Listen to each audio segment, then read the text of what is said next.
Coach, tell us why you took time out of your busy schedule to come down here and play in this challenge.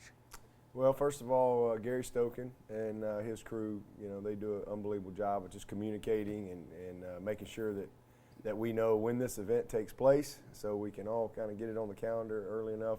But more importantly, just the charities that are involved, the opportunity to give back. Chick-fil-A is, to me, we talk about best is the standard at Clemson all the time, and Chick-fil-A represents the best in every aspect, especially in how they give back and how they serve others. So that's really, we're going to have a little fun, but that's what it's all about. Which charity are you playing for today?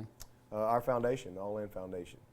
And there's also a scholarship element as well. So how nice is that to be able to bring back money for students at Clemson? It's real nice because even when you finish last, like me and Steve last year, they kind enough to at least let you bring something back, but hopefully we can do a little better this year. Well, you mentioned you and Steve finished last. How do you improve upon that this year? I mean, how much have you focused on your game in the last 12 months? Well, I think I've played one round. I played one 18-hole round and two 9-hole scrambles. So that's about it. Been busy. Got 3 boys. I coach baseball on the weekends. I just don't have a lot of time. But so that's why you bring a partner. I mean, he's the golfer. I'm just supposed to do some putting and chipping, and so hopefully he's going to play really, really well. Well, there's also the mental aspect. Now, you head coaches are experts in your field as far as getting into your opponent's heads and this and that. How much, to make up for maybe the lack of your game on the course, how much are you going to incorporate that into your strategy? Well, trash talking is always part of it. When you're a baby of 3 boys, that just kind of comes with territory. But as long as they don't make me hit an exploding golf ball this year, I might be able to stay locked in.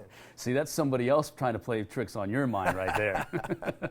When does that start? When does the trash talking start? Has it already started? Maybe you've already done this at breakfast. Well, I don't know who we play yet, so I'm not sure when they'll let us know that. But as soon as we find that out, we'll see if there's who it is and if we got an opportunity to get in their head a little bit. Given you the state of your golf game, give me a football equivalent to a bogey. Is it a pick 6 against you? Is it, all right, maybe we're 3 and out and we'll punt and live to play another day? A bogey? For me? Yeah. Touchdown, brother. Hey, bogey or better, touchdown. For Fuller, it's a pick 6. There's no question about it.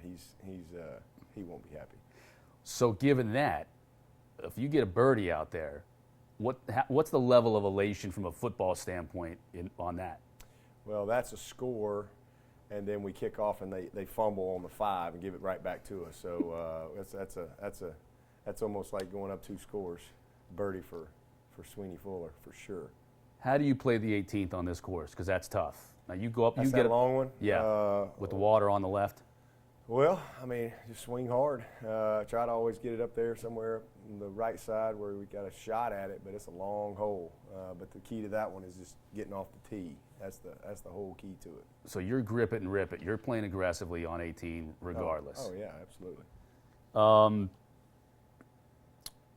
Talk to me a little bit about how much football you talk with the guys out here versus how much of it is about golf and family and other things.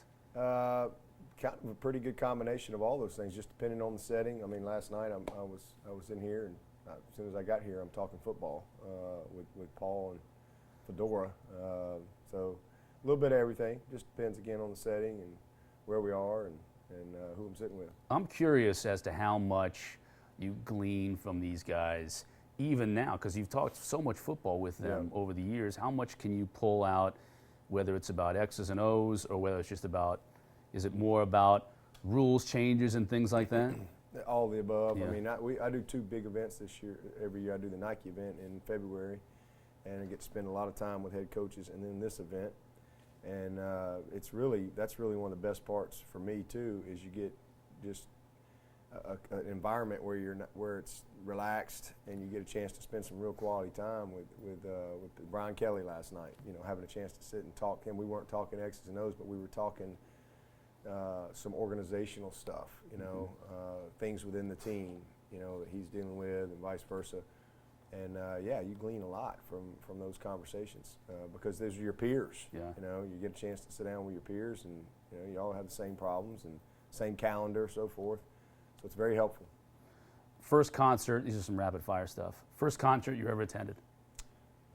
First concert, Prince.